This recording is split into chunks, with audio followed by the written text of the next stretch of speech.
This is Wild About Utah.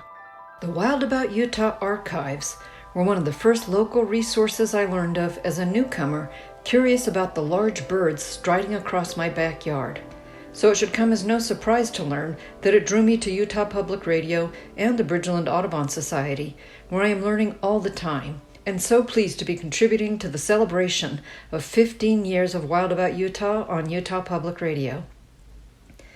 UPR and the Bridgeland Audubon Society are a good fit because of our shared interests in uplifting, informing, and connecting our audience to the world, to inspire the mind, engage the imagination, and perpetuate the habit of lifelong learning.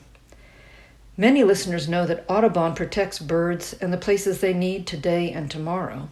And some know that Audubon holds a vision for a future where birds thrive across the Americas because Audubon is a powerful, diverse, and ever-growing force for conservation.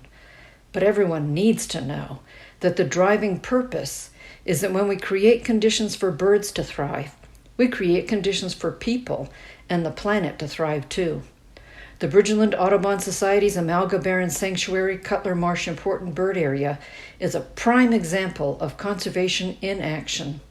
The Bridgeland Audubon Society's 146-acre Amalga Barren Sanctuary Migratory Bird Protection Area includes 1 mile of clay slough, open water for waterfowl, wading birds, and is part of the Cutler Reservoir and Marsh, a globally significant important bird area within the Great Salt Lake watershed.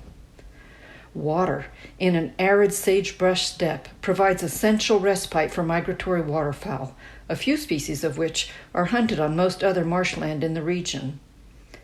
Pickleweed, bulrush, cattail, and saltgrass provide cover, nesting, and food for birds and small mammals.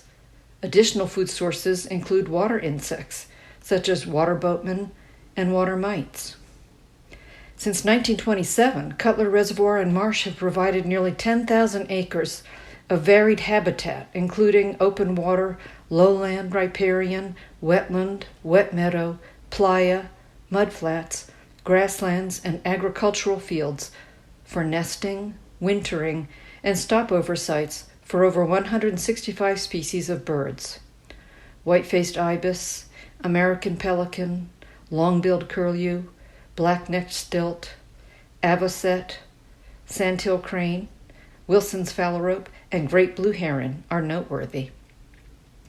Cutler IBA stakeholders include Pacificor, Utah Division of Wildlife Resources with the 150-acre Bud Phelps Wildlife Management Area, Bridgeland Audubon Society, and the Utah State Division of Forestry, Fire, and State Lands, Bear River Sovereign Land. And I have not forgotten those large birds which stride through my backyard. They're the ring-necked pheasant, a game species introduced to the U.S. from Asia in the 1800s.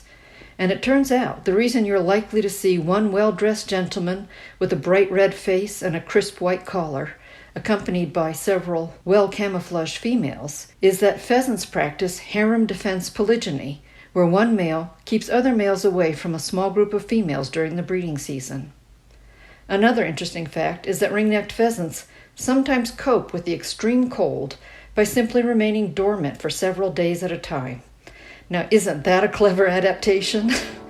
I'm Hillary Shugart with the Bridgeland Audubon Society, and I am wild about Utah.